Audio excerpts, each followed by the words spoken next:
Welcome to the Nonprofit Exchange Podcast.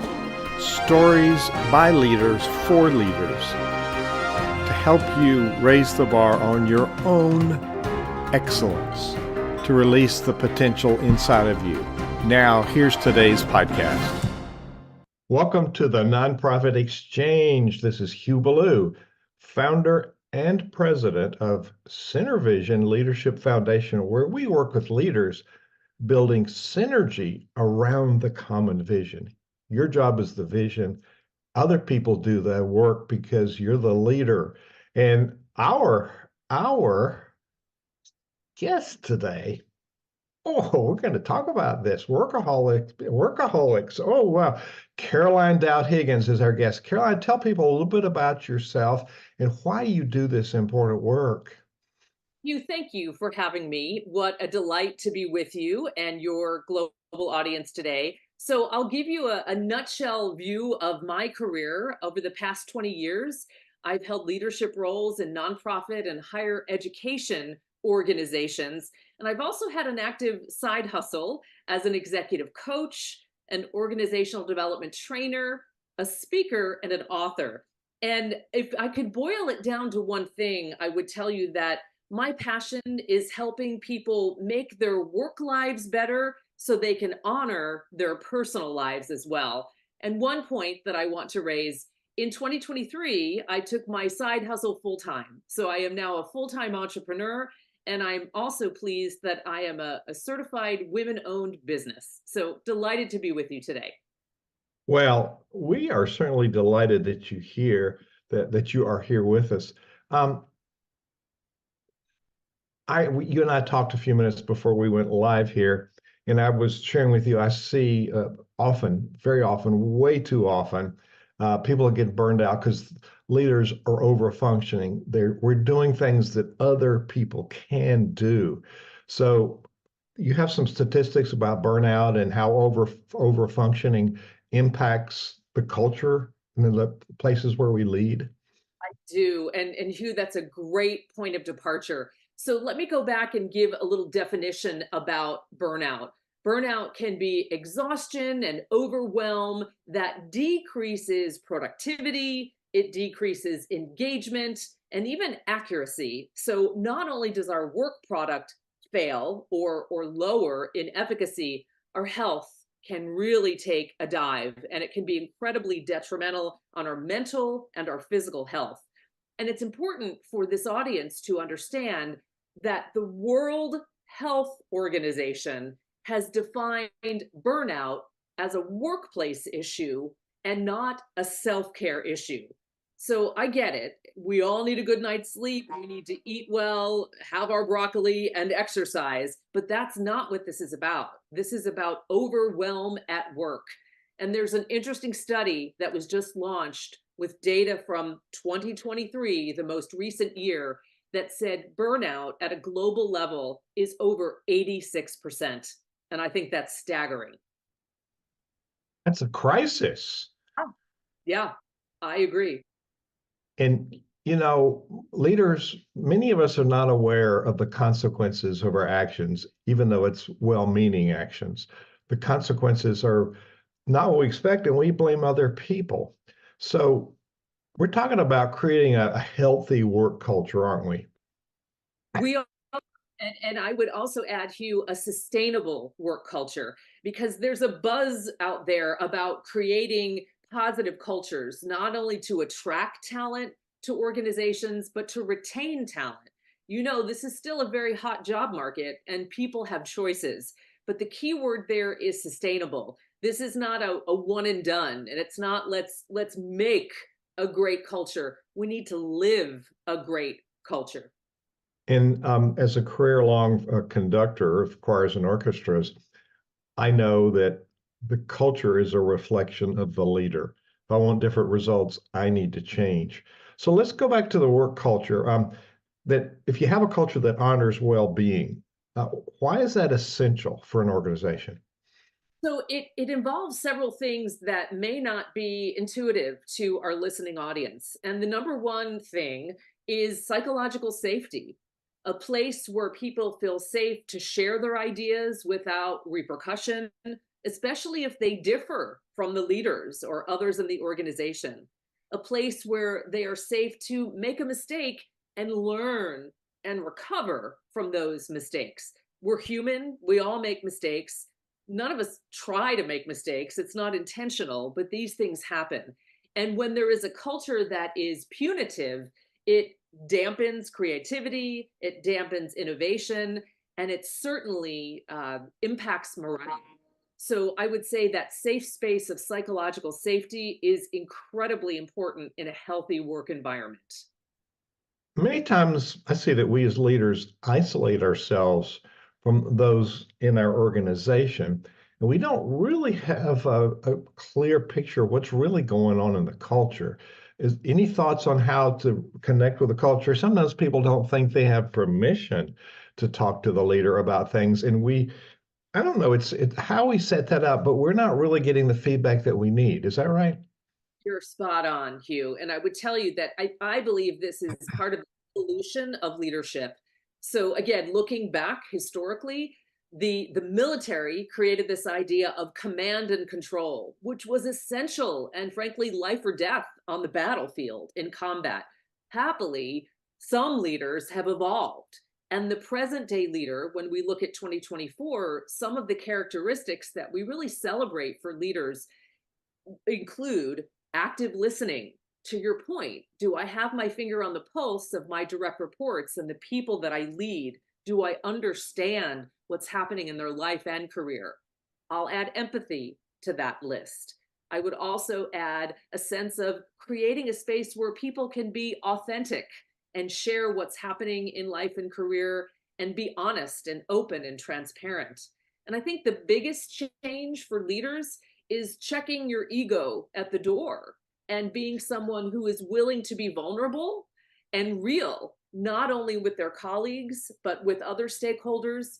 Because I truly believe that being a vulnerable and authentic leader still means you can be an extraordinarily impactful and effective leader, but it humanizes and helps people become more relatable, not only to their constituents, but those they serve. Value the individual. Leadership in my world is based on relationship. And you just nail that in what you just talked about in so many words. So the workers market has created choices for professionals. How should savvy professionals prepare for career advancement? Yeah, well, this is a fascinating time in history. And this is not only an American phenomenon, this is a global phenomenon, Hugh. So the job market is hot. Now, I get it. It was on fire as we navigated through the pandemic journey. And it's lessened just a tad, but it's still very much a worker's market. And what that means is people have options. So they're less likely to stick around and suffer through a very difficult boss or a bad situation or a role that doesn't honor them and play to their strengths. And we're seeing more and more, especially with our younger professionals in Generation Z and also our millennials, Gen Y, that they're leaving because they don't have a loyalty to an organization. They want to work in a place that honors their values. So smart and savvy organizations are keeping that in mind. And I'll add one more point. Retention is a huge problem right now because of the workers' market. People are leaving if the work environment is not a good fit. I have seen that people don't leave an organization, they leave a leader. You got it. Yeah, yeah. May I share a little bit about that? Yeah. So that phrase is evergreen. That has been around for a long time, and I agree with you wholeheartedly. And I have a little catchphrase that I created that I actually shared in a TEDx talk that I did years ago that says the suckiness of a work environment is real, and pardon me for that term, but suffering is optional. So let me also set up, if you're being harassed or if illegal and egregious things are happening, get out fast. But often our tolerance for bad leaders or even difficult colleagues is high. Not anymore. People are saying, I don't need to suffer. I can find a place that is a better fit that honors me as the person. And I truly believe that that's a good thing because it's helping poor leaders take a look in the mirror and really address their behavior. We need to be kind to people. We need to be compassionate. We need to listen. We need to listen. Another very underutilized listening skill. Just to clarify for our audience, when we suck at leadership, it's halfway to success. So it gives you a whole new context of that. I stole that from another leader. So anyway, I'll Yeah. pass it on. So we set up the suckiness by our performance. Yes, It, absolutely.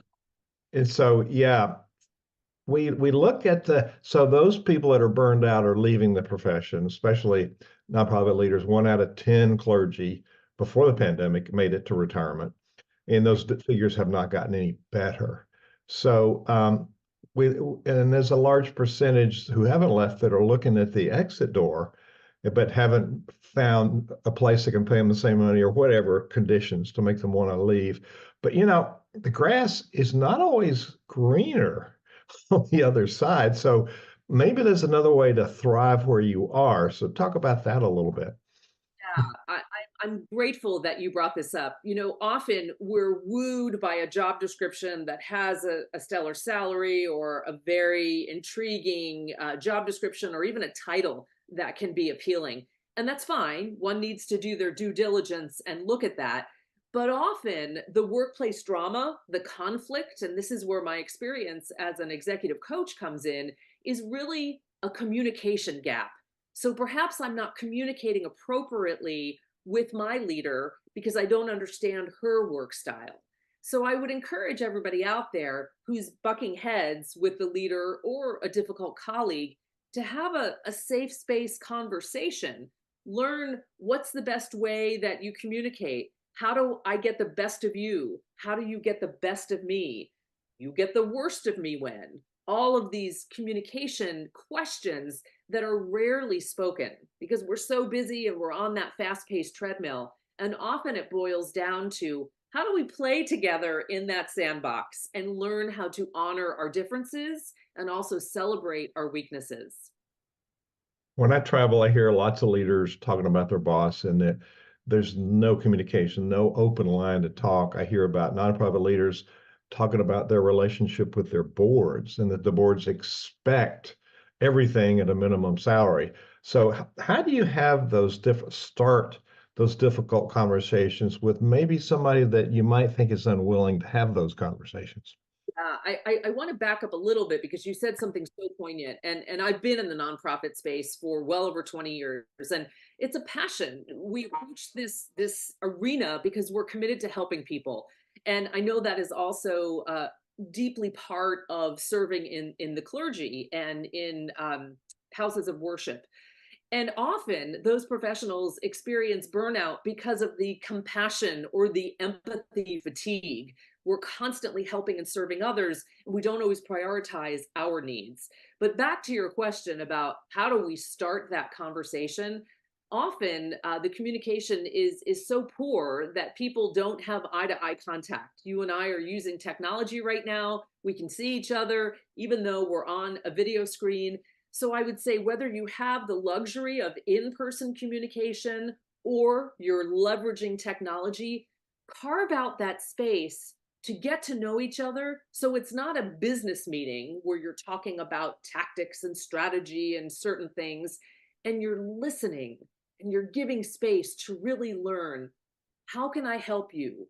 How can you support me? What do you need to do your best work? As a leader, one of the most important questions that I always ask my direct reports or those that I'm coaching, how can I empower you to do your best work? Now, I want to say that again because I'm not doing that person's work. How can I empower you to do your best work? So those of you who are leaders listening to this, I don't care if you're a corporate leader, there's a lot of corporate leaders that sit on boards, clergy, nonprofit leader, local charity, educator in a university or whatever. Um, how can you use these tools to not be that leader that's difficult? How can you branch out of where you are And so that eyeball to eyeball, ear to ear, listen with your eyes, listen with your ears. And Carolyn, as I was studying my coaching methodology, silence after someone talks is a confirmation you've listened. Is that right?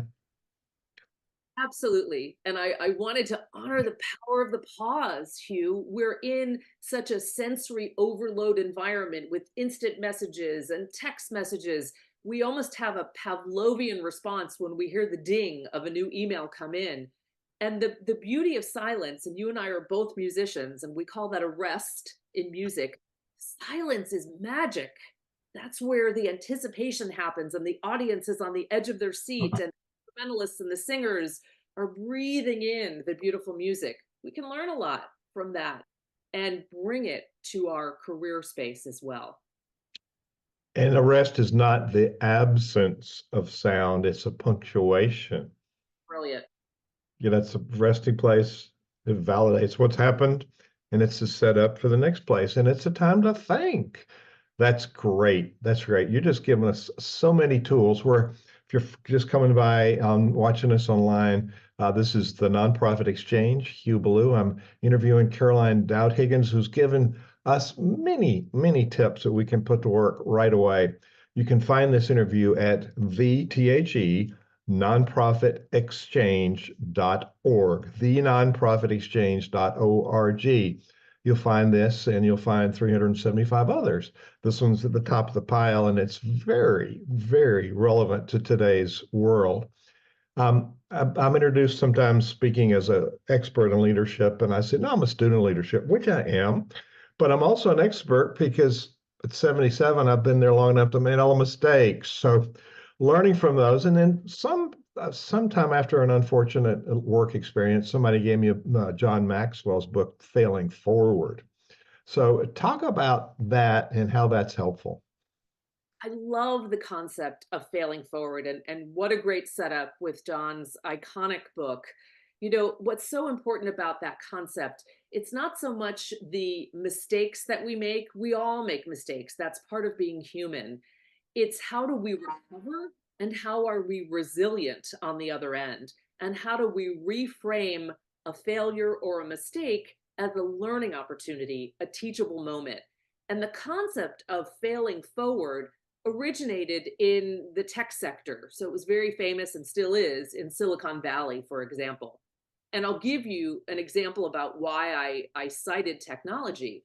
When an investor is considering investing in a new startup organization, they don't want an organization that's just been around for a few weeks. They want to know, how many times have you failed and how did you recover? How do you navigate through difficult things? And we can learn a lot about that. I think some of my greatest successes happened because I could synthesize my failures and power through. So relevant to leaders, Hugh, create a culture that empowers failing forward. It sparks creativity, innovation, and it's an exciting opportunity to try new things. This is a place that would occur to me where leaders are coaches. Now, I see also with this overfunctioning, it shows up as micromanaging rather than mentoring, which are very different concepts. But coaching is a different concept where you're empowering people. Mentoring is helping people with subject matter. Coaching is helping them build their own competence. So we're fundamentally coaches. So learning to listen and learning to empower others, that's such a key part about leadership, isn't it?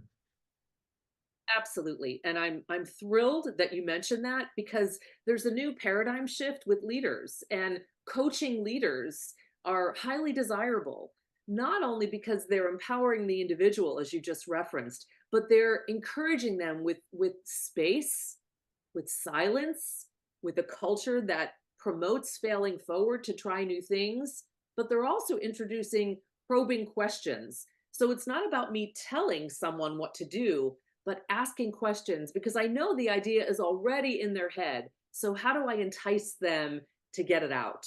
And that is, in my belief, true empowerment. It's not about directive, it's about listening and giving the space for someone else to come up with that wonderful idea or that solution on their own. That's a great mini lesson right there, folks. You'll find the transcript for today's interview on the website when you go to the nonprofitexchange.org.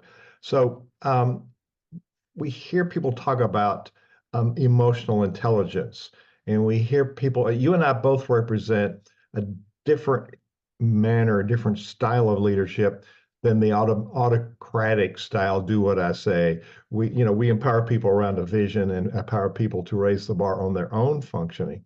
So talk about how people can hone in their skills, both with emotional intelligence and embracing a new style of leadership, which is very compatible in today's culture.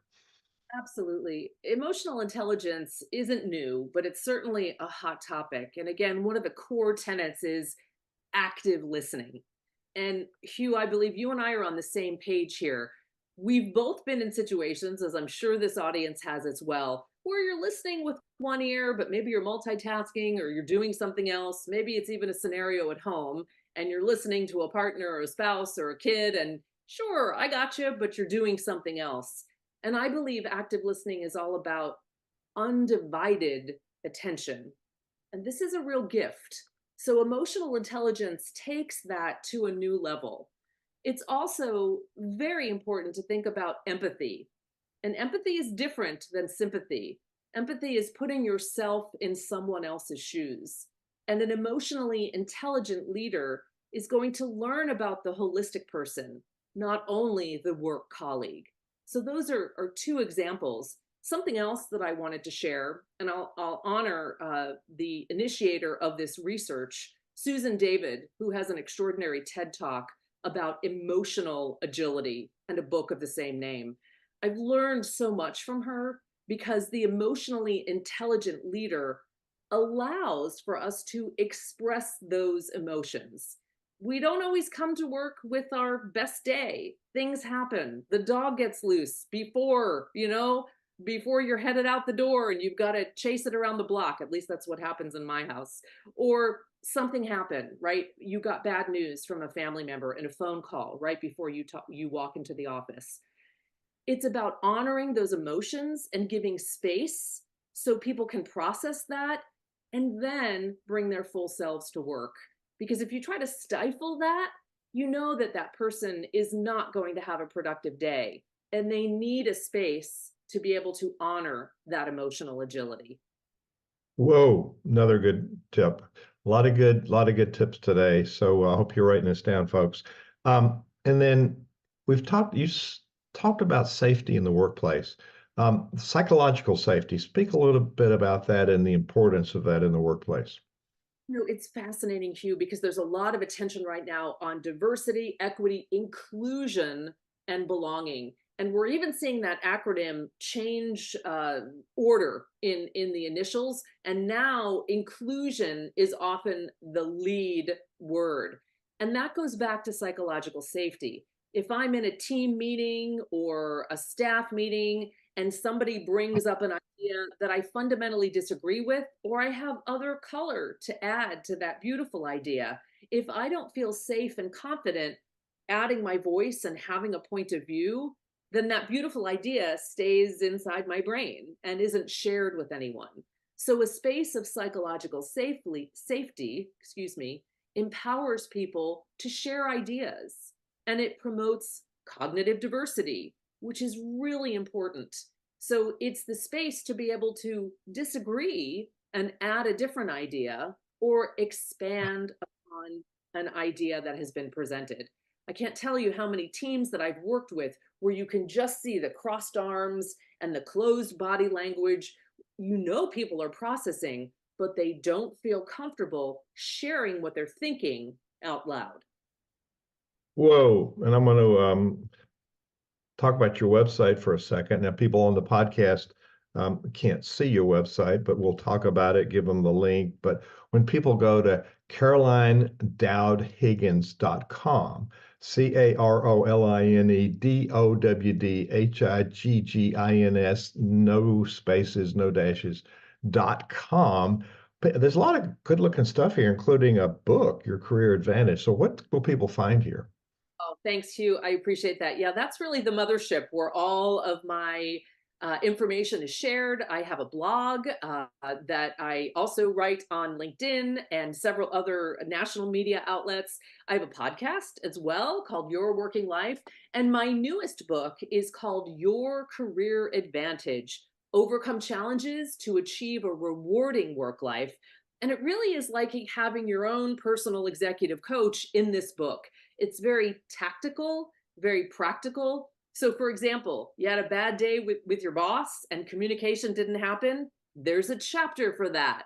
Or maybe you're experiencing imposter syndrome and you just don't feel confident. Well, there's a chapter for that as well. But I want this audience to also understand it's not only about overcoming and tackling challenges, it's about celebrating what's good and honoring your life and career together and thinking about how you can design and create the work and the life that you want to lead. And there's a contact button on that website so people can contact you as well. So this has been so helpful. So many sound bites, but so many substantial tactics and strategies and empowerment tools that people can put to work. I'm going to talk about our community in a minute, and then I'm going to come back to you and ask you to give people a charge, a final thought before they leave.